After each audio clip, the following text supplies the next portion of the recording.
रामकृष्ण हरी. मी प्रिया. माझ्या चॅनलवर तुमचं खूप खूप स्वागत आहे. आज मी तुम्हाला मसाला मिरची जी लग्न कार्यामध्ये पंक्तीमध्ये वाढतात तिखट झणझणीत अशी मिरची ती तुम्हाला मी दाखवणार आहे. तर इथे मी साहित्य काढून घेतलेलं आहे. इथे मी ह्या अशा मिरच्या शक्यतो घ्यायच्या मसाला मिरची करण्यासाठी आणि ती मिरची मी इथे बरोबर अशी मधोमध कट केली आहे. तशी कट करून ठेवायची. आणि साहित्य इथे तुम्ही पाहू शकता. सुकं खोबरं, बडीशेप, धना, हे जे धने आहेत ते, मेथी, मोहरी आणि जिरं. आता हे सर्व मसाले आपल्याला भाजून घ्यायचे आहेत. ही मिरची मसाला जी मिरची आहे ती खूप भारी लागते. तर चला तर मग आधी सुरुवातीला आपण हे भाजून घेऊया. मी इथे एक पॅन घेतलेला आहे. सुरुवातीला आपण थोडं जिरं भाजून घेऊया. सुरुवातीला इथे मी 1.5 चमचाचा माप घेतलेला आहे. जिरं भाजून घेऊया. अगदी 1-2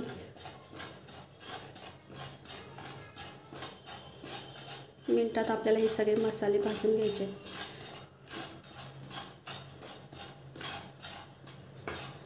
थोडासा वास आला की समजायचं की बऱ्यापैकी आपण त्याप्रमाणे भाजून घ्यायचं. हे गोष्टी जास्त भाजायचं नाही जेणेकरून करपेल. थोडासा कलर वेगळा दिसला की बंद करायचं आणि दुसरं भाजायला घेऊया. बडीशेप,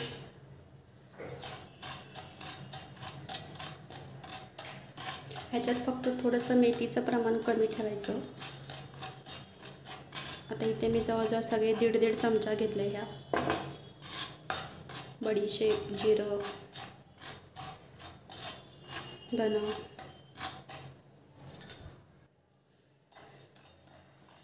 धने मी इथे थोडे घेतलेत कारण की मी धना पावडर वाटून घेतलेली आहे माझी वर्षभराची. तुम्हाला दाखवण्यासाठी इथे थोडेसे धने घेतलेत.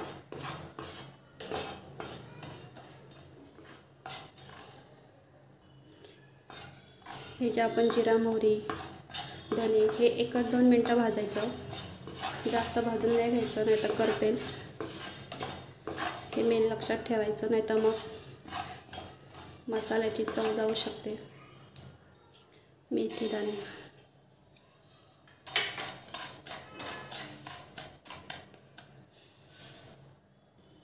मोहरी इथे मी 1 चमचा घेतलेली.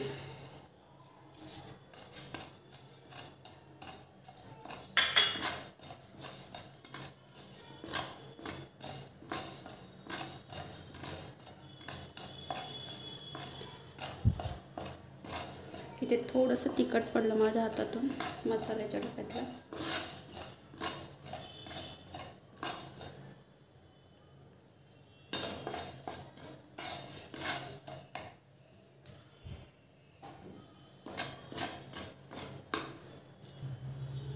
खोबरं,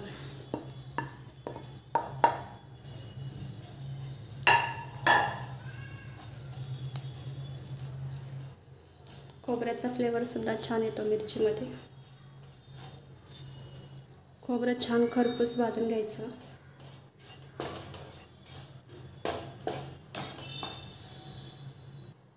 अशा पद्धतीने खोबरं भाजून घ्यायचं. आता हे सगळं जेवढं भाजलेलं आहे पुन्हा एकत्र करून आपण लास्ट भाजून घेऊया.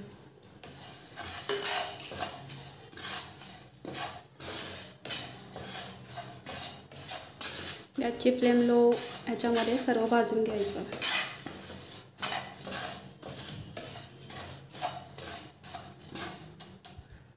मसाले आपले थंड होत आहेत तर त्याच पॅनमध्ये ज्या आपण ह्या मिरच्या आहेत त्या टाकायचे. तेल न टाकता अशाच वाफेवरती थोड्याशा नरम करून घ्यायच्या आहेत. 2 ते 3 मिनटं नरम होण्यासाठी. सुरुवातीला इथे मी 2 ते 3 मिनटं मिरची पॅनमध्येच ठेवली होती थोडी नरम होण्यासाठी. आता ती काढून घेऊया. पॅनमध्ये तेल टाकलेलं आहे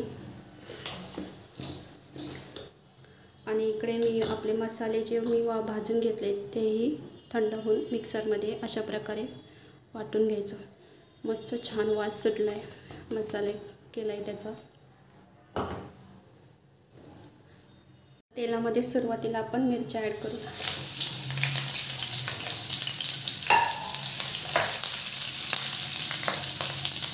मिनिट आपण झाकण ठेवायचं याच्यावर.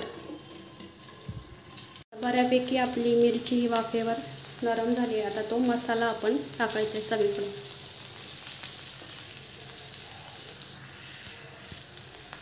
आणि एक साईड सगळं मिरचीला लागेल असं हलवून घ्यायचं.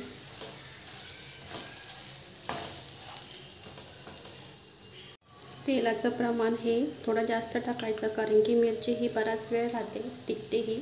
आता त्याच्यामध्ये आपण हळद टाकणार आहोत, गरम मसाला आणि धना पावडर जी मी घरी केली होती ती. मग असे धने थोडेच दाखवले होते. आता हे सर्व एकसारखं व्यवस्थित हलवून घेऊया.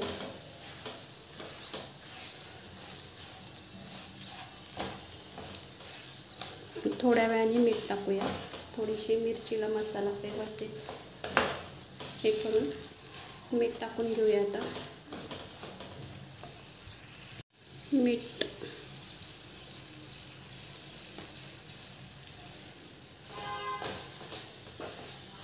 खूप छान वास येतोय.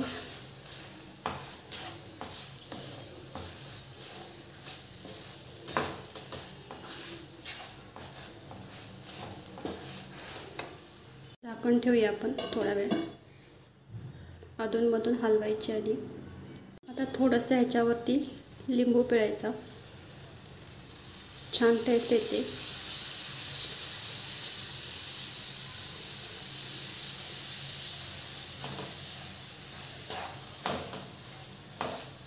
व्यवस्थित हलवून घ्यायचं. आणि मी पाहू शकता बऱ्यापैकी आपली मिरची झालेली आहे. इथे आपली मिरची बऱ्यापैकी तयार झालेली आहे. आणि कदाचित एखाद्या वेळेस तुम्हाला असं वाटलं की खूप कोरडं वाटतंय, तर तुम्ही तेलसुद्धा ॲड करू शकता. आणि 1-2 चमचे पाणीसुद्धा थोडंसं शिंपडू शकता, जेणेकरून ती पटकन नरम होईल. तुम्हाला जर जास्तच मसाला कोरडा वाटत असेल तर. खूप मस्त आणि छान सुगंध, भारी वास सुटला आहे मिरचीचा.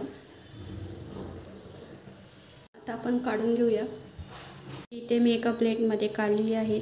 तुम्ही पाहू शकता छान मस्त कलर आलेला आहे. मसाला टाकून अप्रतिम लागते ही.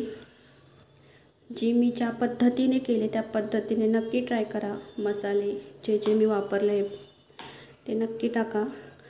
आणि व्हिडिओ जर आवडला असेल तर नक्की लाईक, शेअर आणि सबस्क्राईब करायला विसरू नका. पुन्हा भेटूया अशाच एका नवीन रेसिपीसोबत. तोपर्यंत बाय.